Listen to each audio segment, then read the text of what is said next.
Hi, everyone. Welcome to day 3 of Mass Comm Week. I'm Sydney Pryor. I'm an intern for Mass Comm Week, and today we will be hearing from Nancy and Emma. Nancy, if you want to start by giving a little introduction about who you are, where do you work, where did you go to school, your major, and all that, and then Emma, you can follow up. Sure. Hi, everyone. Good morning. I am currently an account supervisor at Burson Cohn and Wolf, or BCW. Currently, we're the third largest PR agency in the world, but I do work in a smaller office, so it kind of feels like a smaller agency vibe. I work in their Austin office. I currently work on some of their consumer brands, and that's the type of clients that we have in the Austin office. Also oversee the intern program, so I get to work with a lot of awesome students, students from Texas State and in the region from UT, St. Ed's. My background is in consumer brands, but I've worked from entertainment to retail, food and beverage. My main clients right now are Sonic and Fruit of the Loom. So I like to tell people that I work on tater tots and underwear all day. Keeps things very interesting. A little bit about me. I went to UT, majored in PR, and I graduated a few years ago. I actually started at BCW when it used to be Cohn and Wolf. I started as an intern in 2016. So I've been here 3 years full time. I feel pretty fortunate, and just because the timing was right when I was graduating, they had an open position. But yeah, and I'm sorry, Sydney, was there anything else I needed to cover? I don't want to jump too far in. I want to give Emma some time to introduce herself too.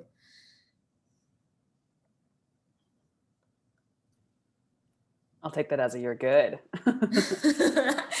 Awesome. Hello, everybody. Good morning. For some reason, I feel like it's way earlier than it is. I think we're just in the middle of the week and having an interesting post-election week, probably for most of us. So hello to all of you in your living rooms and bedrooms. My name is Emma Chase. I work at Red Fan Communications, also here in Austin. I'm smack dab in the middle of Hyde Park, just north of the UT campus. So didn't stray too far after getting my degree from UT in public relations a few years ago. Redfan is a strategic communications agency here in Austin, about mid-size agency, and we serve I love your tater tots and underwear range, if you will. I do the same thing, everything from whiskey to fintech, from chocolate to commercial 8 trucking, or class 8 trucking. So we are a primarily B2B technology agency, but we also have a smattering of consumer and nonprofit clients here in the Austin area. If you guys get a chance to come up to Austin and go to Suerte, I highly recommend. Those tacos will change your life. I see some nods already. Excellent. And then, yeah, I am an account manager and I oversee some of our largest tech clients that we have, and oversee our accounts team. Have also worked with a lot of really killer interns in the past, and I'm excited to be here. Thanks for having me. Yay, we're glad that both of you could make it today. Okay, so I guess we're going to start off with why did you choose your career? And we'll start with Nancy again. Yeah, it actually started, I like to tell people I actually Googled my career. I was, and it was the major I picked and I ended up liking it, but coming into UT, I was thinking more of the business route. Didn't think I would get in, so I actually chose business as a secondary major. And then I thought, well, what is something I could merge business with writing? Writing was a strong suit for me in high school and just throughout my grade school years. And I actually thought about journalism, but it just wasn't quite there yet. So I did some Googling and landed on PR, and eventually, learned more about it. And thankfully, I like it. But and settled for something that felt like more of an in-between. I think, it's kind of like the best of both worlds. You get to, learn what the business school students are learning, but you also get to flex those creative skills. I think if that's something that interests you, you're probably in the best place right now. I could pretty much say almost the exact words that Nancy just said. I came into the university with a journalism major, and have complete and utmost respect for everybody who makes it through that program. But within the first couple of weeks of my first journalism class, I realized that I was not cut out to write news. And to Nancy's point, I didn't realize it at the time, but something was telling me I wanted to be doing more of that business thing, but that I still wanted to keep a writing background. And I didn't Google my job. I actually had watched a couple movies where there were like headhunters and communications people, and I was like, oh yeah, I'm gonna do this glamorous thing. I don't even know what PR means, but it's in my brain.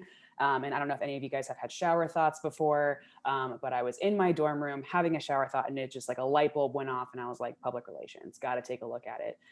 Talked to my advisor and really liked the coursework, and that you had to take a certain number of business classes to get the degree, plus all of the writing classes that had to be taken as well.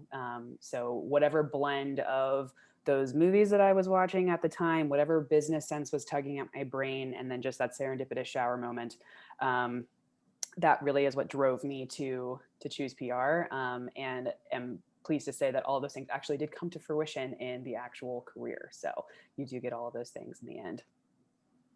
I like how you touched on watching movies, because I find myself like, when I was introducing myself to PR, I was like, I don't really know what it is. And then I started watching Working Moms. And I don't know if anyone's seen that, but Kate, she's like, works for a PR firm and she's badass. And I'm like, I want to do that, whatever that is. And so I'm glad we all start that way. That gives me hope. Okay, so how was your transition from college life to working life? And Nancy, you can start again.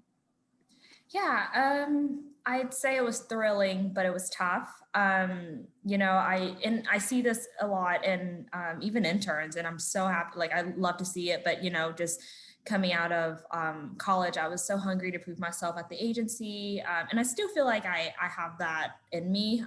But I worked so much, and I worked so hard to do that, and part of me feels like I didn't really need to, overextend myself. And I wish, looking back, I would have stopped and took a breath. But I would say after 6 months or so, I was better acclimated, adapted after that. But yeah, it was very thrilling, very fun. It was something new, and I feel like all my friends and I were in this new chapter of our lives.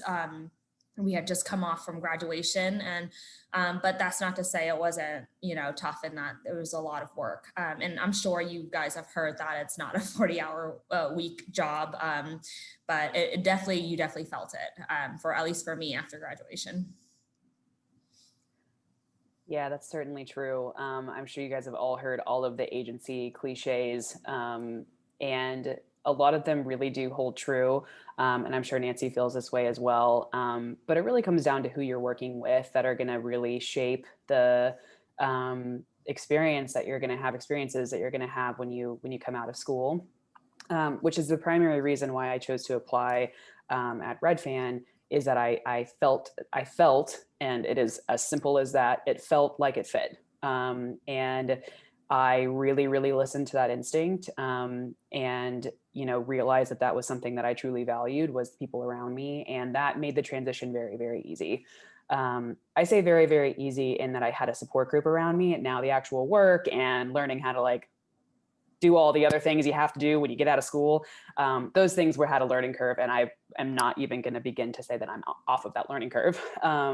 But I don't think we ever truly are. And I really do think that trusting your instincts and figuring out, where you want to be and the people that you want to be around with and people that you want to align yourself with and the type of work that you want to align yourself with. You're not going to know that answer right away, but when you feel it, you'll really feel it, and you can trust it, and certainly stick with that and listen to that. I think it helps to make that transition feel right, so that when you are working those more than 40-hour a week, weeks, you're feeling like you're doing something good, feeling that you're supported, that it's not going unnoticed, and that you're truly valued every step of the way. I could certainly see that there's a one-way train to burnout town if you're working 45, 50, 60 hours a week and nobody cares or you're not seeing any reward on the other side. And so, finding a place and finding those values within you that you really align with, and making sure that you're being seen for those things. I think that really helps to make the transition feel a lot better, because you are going to be grinding those first couple of years in a PR job for sure. So we talk about these long work weeks. How would you say your day-to-day life is at work? Oh, I'm sure you've heard any day in PR is never going to be the same, which honestly, that's to me a plus. I tend to get bored easily, so it's probably why I belong in agency. But I think it just depends on, the level you're at and which clients you have and their needs and what they have going on. But I'd say like day to day, I'm usually in meetings, whether it's internal meetings with the clients or perhaps even other agencies. Sometimes we do work with other agencies that service the clients in a different manner. Like I have like Sonic has their own like media agency. They have their social media agency. We don't handle all of that. Um, but I also may be planning for a campaign launch or actually executing it. We might be in just knee deep in that, but also spending a lot of time. And the crux of our job is like talking to media and talking to reporters, and that's in writing. Of course, those are the things that won't ever change, no matter how advanced I feel like PR gets, and some of the new technologies and even some of the new strategies that might come along the way. But that's the cornerstone of PR. And again, to Emma's point, just have so much respect for reporters. They're working really tough jobs. They have smaller newsrooms, and they're stretched very thin. So just trying to make their lives easier, and just work to get our clients out in the media. Definitely echo all of those things. Media relations is certainly the crux of our job in managing campaigns from start to finish. I'm sure Nancy's role as an account supervisor, as well as mine as an account manager, it's really, our place to really start and finish that and report back to the client. And so all of those things that she described within the campaign, I'm overseeing here and helping the team to succeed within. And yeah, because we work on tater tots, underwear, whiskey, tacos, fintech, whatever it is, our brains are moving all day. The day flies by. And whether we're in a meeting, writing a campaign, actually pitching media, on an interview, all those things, it's usually for 5-6 different client accounts at the same time. And so it's super exciting. One thing that I really like as a part of my day-to-day is that we do have a really stellar accounts team here that I get to work with and delegate tasks to, and make sure that they're learning as we go. And that, the projects that they're working on are very valuable, that they're helping our clients. So there's definitely some leadership components here too that I certainly like as a part of my day-to-day. And then lastly, there's a lot of project management when it comes to managing clients. There's actual like relationship building and being on those meetings with them and making sure that they trust you. And then, which is critical. And there's also the account management side, which is making sure that you're like running to budget and that your teams are doing the right things and reporting on the right things. And so that's also another interesting dynamic that fits into all those different types of clients that we work with, all the different tasks that we're working on, while also managing those relationships and managing accounts to budget and to renewal. So it sounds like a very busy day, but super fun. So what were some challenges that you guys weren't expecting when you went into your career, or even later on in your career, that you had to learn how to deal with? Nancy, try not to call out any clients here. I was like, what can I say? Well, let me just turn this on myself. I guess one of the challenges personally I didn't expect, and I know I kind of briefly touched on this, is I didn't expect for myself to be such a yes man. And again, it goes back to wanting to prove yourself and being super hungry. And honestly, it's something I would have done differently. It's just being more honest with myself and what I can realistically take on and my workload. And that's something I try to like iron into my interns now, is just like, be honest what you can and cannot do. I'd rather you do an amazing job on what's on your plate than have to like, put only 50% into everything you're doing because you're stretched so thin. So I guess that would be one of the challenges. And another one, I think, and I'm still learning, as we all move up in our careers, is finance. That's not my background.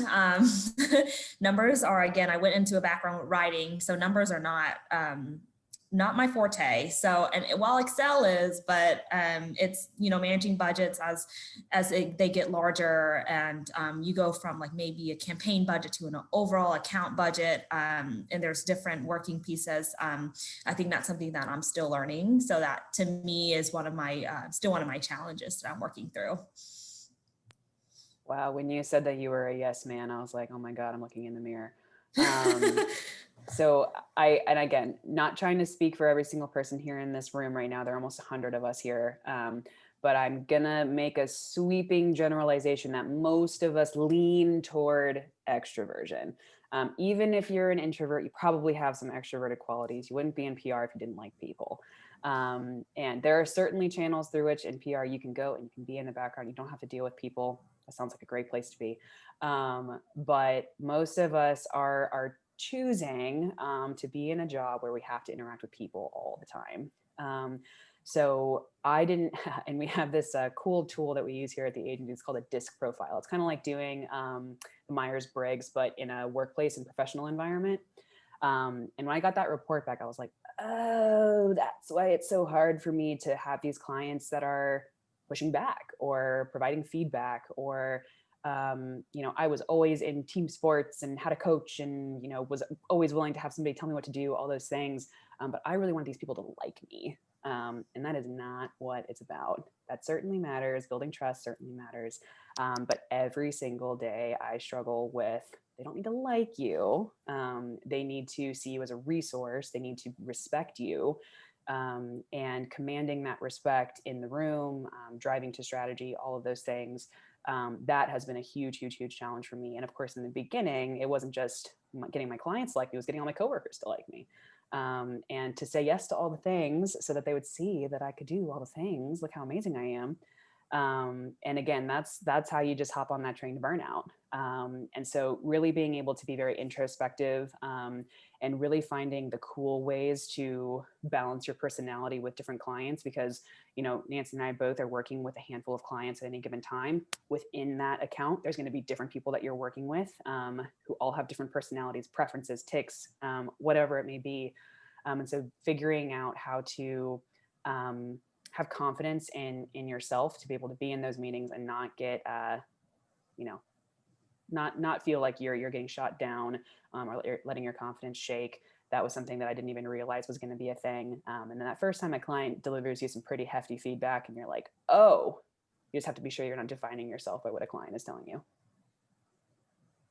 I like that because I think, well, I'm speaking for myself, but probably a lot of people, I tend to be a yes man too, just because I do want everyone to like me and respect me. And so it's nice hearing from like you guys who are in your career that it's okay to be honest and be like, no, it's too much sometimes. I think that's really good advice. Okay, so how did COVID affect your job? I know y'all probably get this a lot, and this question probably won't end until COVID ends, or probably not even until after, but how did it affect your jobs? I'd say that, well, obviously we're all remote now, but I'd say in terms of, my clients, we had lower budgets. So budgets obviously were slashed, but we had the same goals. So we had to really get creative on how we continue to position our clients, hit those goals, and how do we also start, make sure we're getting them press. And so, we have to shift our strategy and, for example, some of the things that we had lined up for Fruit of the Loom, we had some really cool activations at music festivals, things that we were going to do. Obviously that got shut down. We had to get really creative on how we're going to get them positioned in the news in a positive light. So talking about, some of the great products they have, now that we're all at home lounging, they have great products. So just like shifting strategy. I also think that it was probably it definitely was something new for even the most senior professionals to have to navigate. None of us have really done this before. So it's just, I work with consumer brands. So it's just thinking through like, how do you talk to your customers? And honestly, even though that, we have lower budgets, I think that, our clients might need us more now than ever, to really navigate this whole new world, and make sure that their communication is clear. Yeah, that's definitely what we noticed as well. There was a shift. Some people just had to make shifts by way of if their revenue was falling. Agencies are services, right? We are not staff members, and marketing tends to be an area where people look to cut. And especially if you're a third party vendor. So, that there were definitely some trimmings that happened, whether the client should have made that decision or not. Of course, that wasn't our decision. And I think we noticed that some clients really thought twice about what they really needed right now. To Nancy's point, some of them needed PR more than ever. Some of them were ill-equipped to be able to communicate even to their own teams internally, or much less externally, on how they needed to shift, how they were navigating this time. And heaven forbid crisis does occur.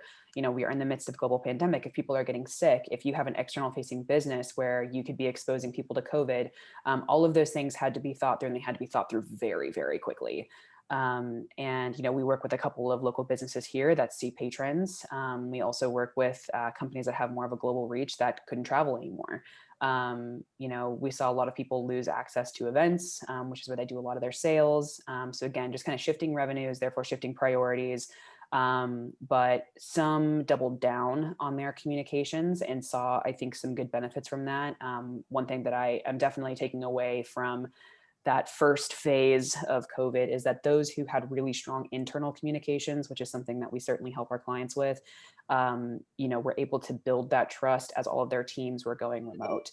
And that internal trust, is pivotal to an organization. And while we weren't necessarily talking to the media about what we were doing internally, it kept trust and morale high. And so we could keep the teams functioning as efficiently as they could, so that we could then turn around and figure out what the heck to do about our revenue. And then, the last thing I'll say is that, the remote world is a different world, especially in the people business, right? I mean, I have had the opportunity to see some of my clients in person and in socially distant ways, some projects that just drew us on site just by necessity. And I'm actually in our office right now because we are in a historical home. And so it's easy for us to be socially distant. It's almost like working from home, just in an office environment. And so, but that all was a roller coaster over the last, 9 months now, 8 months now.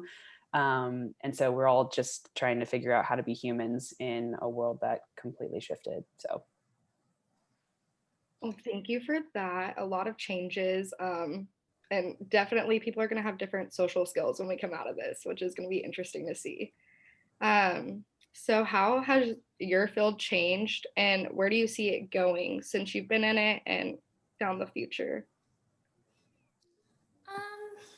I mean, I think, again, like PR budgets most of them were slashed. But when we compare ourselves to advertising agencies, I feel like we kind of got out of it a little bit unscathed. Their budgets were definitely slashed a lot more harsher. And I mean, again, our clients and brands, as they communicate to their consumers or their stakeholders, they may lean on PR agencies a little bit more. I would say just future predictions, though. And I'm sure that you've learned this, or even in the past couple of years, you've probably heard it, but advertising and PR, the line between those two are just starting to blur. And for example, BCW is a full service agency. We have people here who can actually, take on roles in advertising should they want to, go down that path. But as those lines begin to merge, you'll see agencies cross lines to compete for clients. So we, historically may not go for a certain client for a certain type of work that they're looking for. But now that we have that service or that capability, we can as a PR agency. And then also probably seeing more mergers with agencies just to strengthen services. And I'm sure there's going to be those that kind of separate themselves too. But I'm seeing agencies who merge together to strengthen their offerings and be even more of a robust force when it comes to winning new business, winning those clients. And again, it's because that there's really no drawn line that, you have to stick to your swim lanes anymore. You can really do both advertising. You can have an understanding of advertising, do PR. You could also do advertising, have understanding of PR. So, but that to say, offers a lot of opportunities, I think, just for, a lot of us now. It's just, we can kind of pick our own path and navigate it that way, instead of thinking about, oh, we're just going to do PR, we're just going to do advertising, in our careers. Yeah, and I find that getting to work with other agencies or other departments actually strengthens whatever PR efforts that you're doing, right? I see that the most successful in-house, either communications or marketing departments, are leveraging all of the legs of the stool in a truly integrated way. And I see the marketing world really moving that way. I think, to Nancy's point, we're already there to a certain extent, in that, PR and advertising have to work hand in hand for there to be kind of brand awareness nirvana, if you will. But even beyond that, all those other legs of the stool, internal communications, social media, your fully fledged marketing, content strategy, all those things, they all feed against each other as well. And so, in your classes, when you're working on a group project and you're all, creatively brainstorming what to do for X, made up account, whatever it may be, all of those things that you're doing, even if you're not just thinking about, okay, how do we pitch a story to the media, every other thing that you're thinking about is also going to be relevant to you later when your agency is coming up with a cool communication strategy for your business. That's one thing that I really like, is plugging into corporate communication strategy and being, hand in hand with that fully fledged marketing department. Because like I said, we all strengthen each other. And I think that creates the best campaigns when everybody is functioning as like a beautiful team. And you're really driving clear success, not just because we landed a great article in the New York Times, but because we landed a great article in the New York Times that had to do with an activation, that had to do with this, that also got a great social media buzz. That's what really creates results.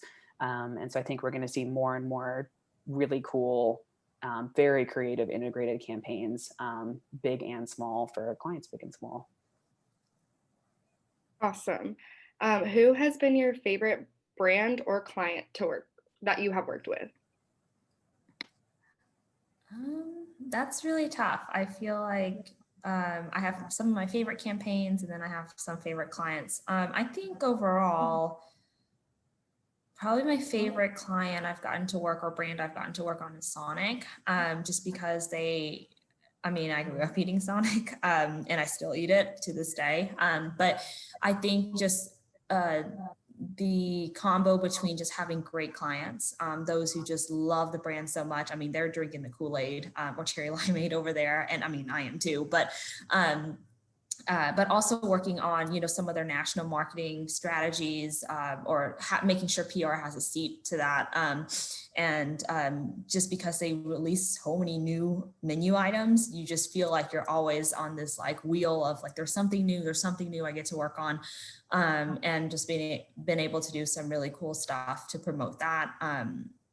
I think it's been really fun. And I also think it's one of those accounts where I get to work with the other parts of the pie when it comes to marketing. I get to work with of course I work with their PR, internal PR and comms team, but I get to work with their marketing teams, their brand manager, social media. So again, to Emma's point, just seeing that integrated approach. And it also helps me take a step back and look at the bigger picture. So when we have clients that value, PR, and they value, our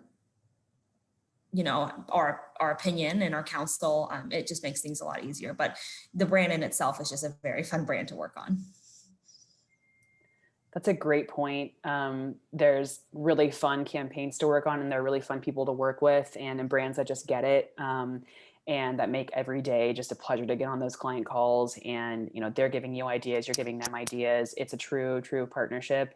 That certainly creates those favorites for me. But if I had to choose, don't tell them I said this. No, I have two in mind, two incredibly different brands in mind. We used to do all of the public relations for the Trail of Lights here in Austin. And I was able to do that a couple of years in a row, where almost every day in December I was down at the trail with media, with influencers.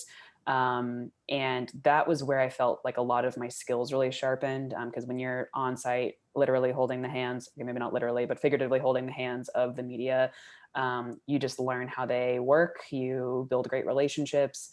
And also it was just the most magical place to be. So it was lovely to be there every day. And I have a lot of really, really awesome memories from that. And then on the complete opposite end of the spectrum, we work with a LED lighting manufacturer here in town, and they serve in the commercial agriculture space as well as cannabis. And so there have been a lot of really cool events that I've been able to go to with them that have a strong media presence, that have been out of state. One of the largest cannabis business conferences in the world is held in Las Vegas, or was held in Las Vegas every year, which would actually be happening here in the next couple of weeks. And last year, before everything shot to hell, I was there, and it was just mind-boggling. Being able to be a part of a new and up and coming industry, and learning every single day, was really, really cool. And also getting to engage with some of the trade and national media that were there on site, was really awesome. That hands-on ability to be able to talk with and converse with and build relationships with media was really, really fun. And I'd be remiss to say that it isn't cool working in the cannabis industry, which is, again, just brand new, lots of stuff to learn about, and lots of hungry media interested in learning what the heck's going to happen. So it's been really fun to work with them, for sure. That's really interesting that you're involved in the cannabis part, because in Texas, it'll probably be the last to ever be legalized here. So that's super interesting. And for Sonic, I'm obsessed. I have their app, best thing ever created. I get a large Dr. Pepper every single day for like $1.20. It has saved my life. So I guess our last question is, or a comment is, what advice do you guys have for students that are job hunting or internship hunting, and then just advice for stuff that you wish you would have known when you were in college? Wow. A lot. I'll just start off with some advice. I mean, I think at the very least, go learn about this industry. I'm glad that you have PR dedicated classes and curriculum. I know some schools don't even have that, but, go and expand on that. Get to know the agencies that are in town or nearby, like Redfan. Get to know the ones, in Texas and the region, and then get to know some of the bigger agencies, your Edelmans, your Weber Shandwick, or Ketchum or Fleischman Hillard. And some of them actually have offices in Austin. And just on top of that, learn the difference between agency and in-house, get to know, how those two work, And then I think about PRSA as a great resource. I think that Texas State has a great chapter. I was in PRSA at UT, and I met just this network of peers and professionals that I have now. You never know who knows who. So just definitely, start to get on that. And then I would also say, in addition to, learning more about the industry and reading up on it, and keeping tabs on it, honestly, is to go get experience. And you start somewhere. So I started interning. My very first internship or experience, I would say, was at a catering company. I went around to weddings, wrote blog posts, sharpened my writing skills, took pictures for social media. And you just think about your experiences as stepping stones to where you want to go, whether it's your next chapter or maybe it's a dream job. And it took me a few different experiences to, and I eventually ended up at BCW. And honestly, now I'm sure I'll use the skills here if I leave or, I choose another path in my career. I'm sure I'm going to use a lot of the skills I've learned here. But just, be open-minded. You never know where it's going to end, where you're going to end up. But yeah, I would just say kind of get in there now, get that experience, see and find creative ways to get that experience. I know sometimes, paid internships are kind of sometimes hard to come by. And, I don't agree with them. I think every intern should be paid, but, I know that there are some smaller businesses that aren't, able to do that, but, think about, some of the ways that you can just get that writing experience and just make sure you're sharpening those skills. And then some of the things I wish I would have known in college, I would say, in addition to all the things I talked about and how I would have done things differently, I think I would have wanted to learn more about how marketing and communication teams work, especially in-house. So I think I would have tried to get some in-house experience. I did quite a few agencies, which I think is, now my forte. And that's just, like something that works with me because I like to have to work on different things and I get bored easily. But I really wish I'd learned how those two teams kind of work together in-house. And that would have helped me at least understand the bigger picture, earlier on than, kind of learning more of it. So in the last couple years. But yeah, I mean, there's pros and cons to agency and in-house. I would just say, get to know a little bit about both. And that way you can kind of make that decision for yourself.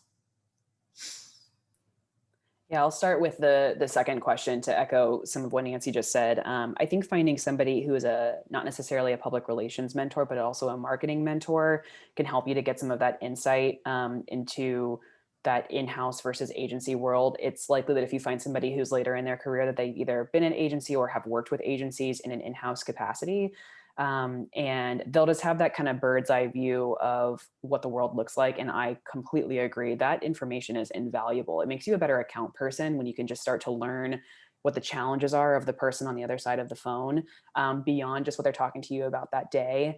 And also it broadens your horizons a little bit. So while you may stay in public relations for the rest of your career, to Nancy's point about stepping stones, you may find that while you're talking to a client one day, they start talking about something within their field and you're like, oh my God, I want to do that every single day for the rest of my life. And so definitely paying attention to again, those kind of integrated legs of the stool that either a marketing or corporate communications contact can give you visibility into, I think can be really helpful. And I certainly had no earthly idea what any of those words meant when I was coming out of school. And so finding somebody who is in that role that can give you some insight, I think could be really, really valuable to you now. And then as far as, getting yourselves out there, I completely agree that, now is the time to engage those digital networks that you've all been building up on your LinkedIn and in your virtual classes that we are doing like we are right now, connecting with people that, you had coffee with 3 years ago, all that stuff. It's time to really start leveraging those networks. We, speaking for myself, we saw certainly a steep downturn, between March and May. And then really June and beyond saw some steady climbing back up. And I see a lot of businesses hiring now, agencies who are hiring for interns, businesses that are hiring for interns, businesses that are hiring for entry level positions. And so those jobs are out there, and all of the things that would apply in a quote unquote normal environment still apply now.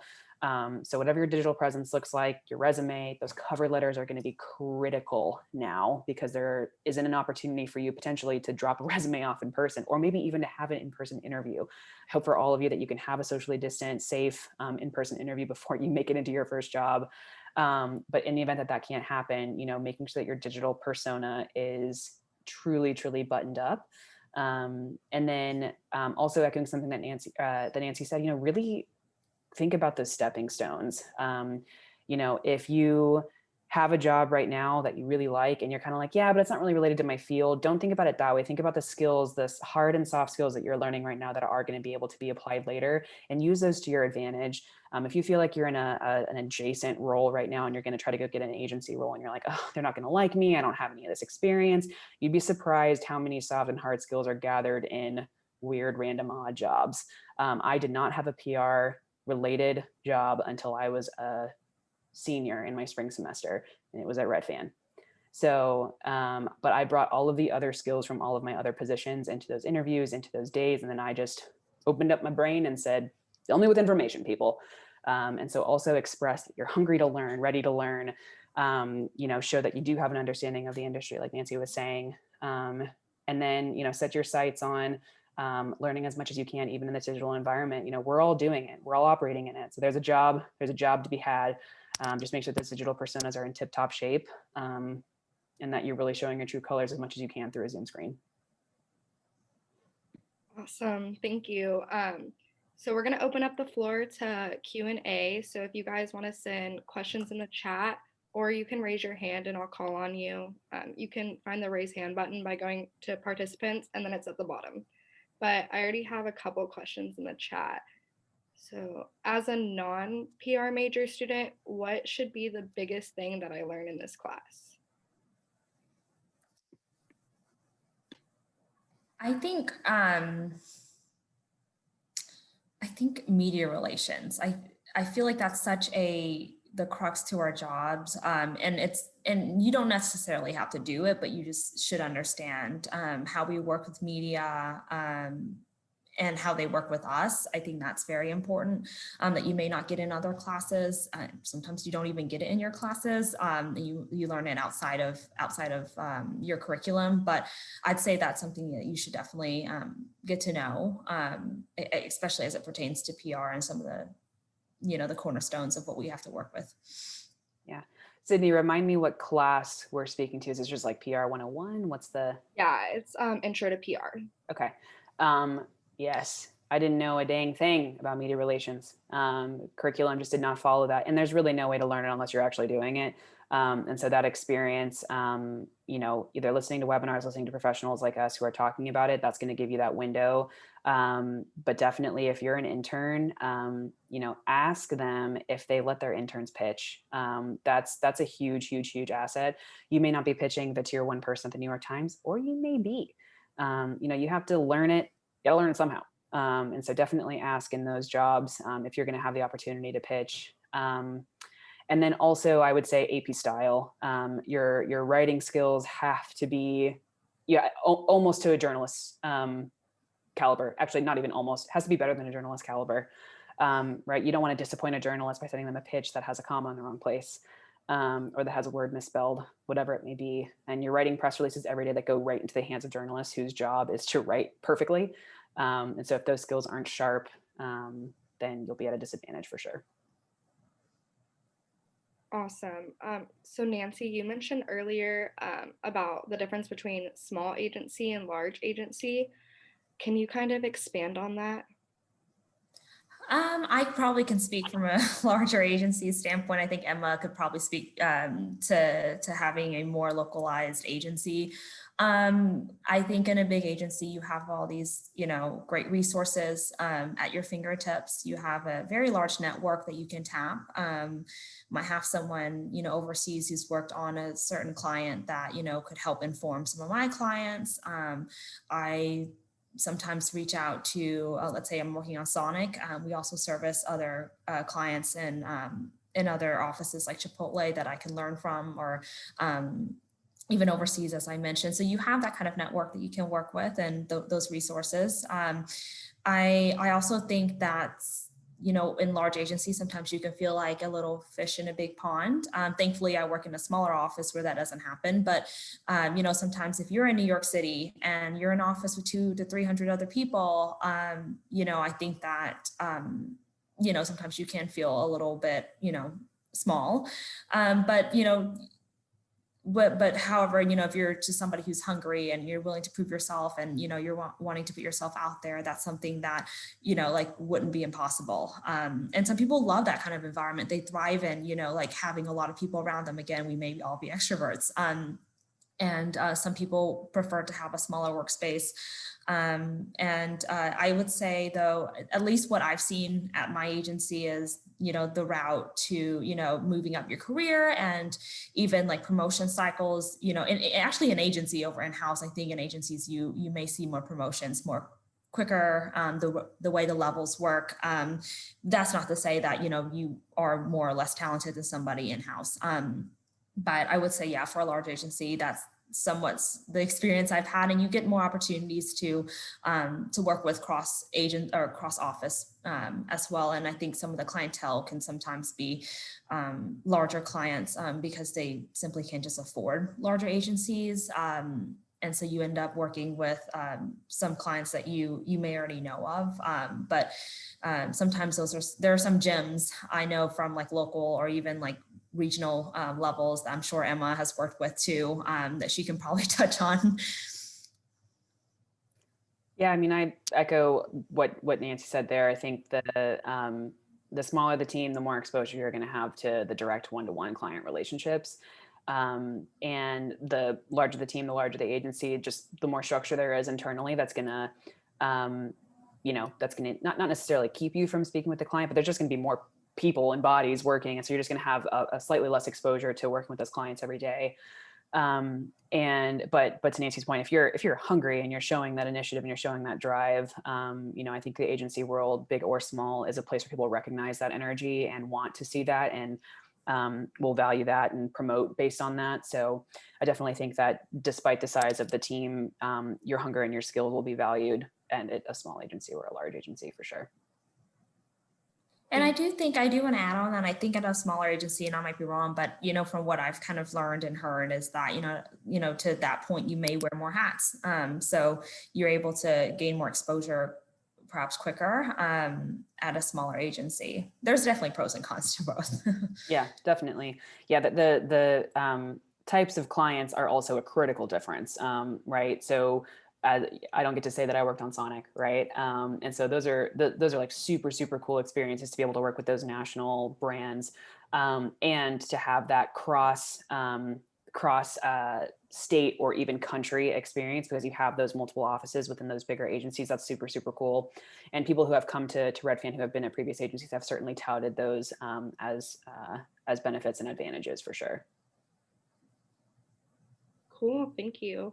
Okay, so last question is, what skills should you add to your PR cover letter / resume? Let's say number one, writing. That again, no matter how far PR gets, no matter how advanced it gets, writing will always be foundational. So writing in different forms. I mean, it could be a press release, it can be blog posts, it can be even social media copy. Sometimes writing shorter copy to me is much more harder than sometimes being able to write longer form. And then I would stress media relations. It's, to me, I don't necessarily expect interns or even, some people to have walk in the first day, have already pitched like your New York Times or USA Today or Washington Post, but just understanding how PR professionals work with reporters. They need us just as much as we need them. And so just understanding that other side of the table, I think, is very important.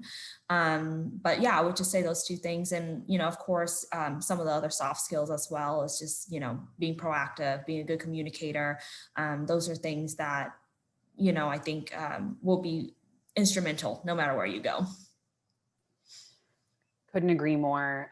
Any agency worth their salt is going to put you through a rigorous writing test, whether you're an intern or an entry-level employee or a senior level employee. And those writing tests are important. And that cover letter is important, right? I, as having managed intern programs here at Redfin, have exactly what you've heard, like wrong agency name is in the title, misspelling, comma in the wrong place, I tossed out immediately. Sorry. If you can't have a perfectly written cover letter, then how can I expect you to deliver something to me that's going to go right to the client? And so the writing skills are tip top, and those are going to be tested right away. And so any way you can show, whether it's an online portfolio or you follow up with a couple of writing samples, whatever it may be, those also can help give you a leg up.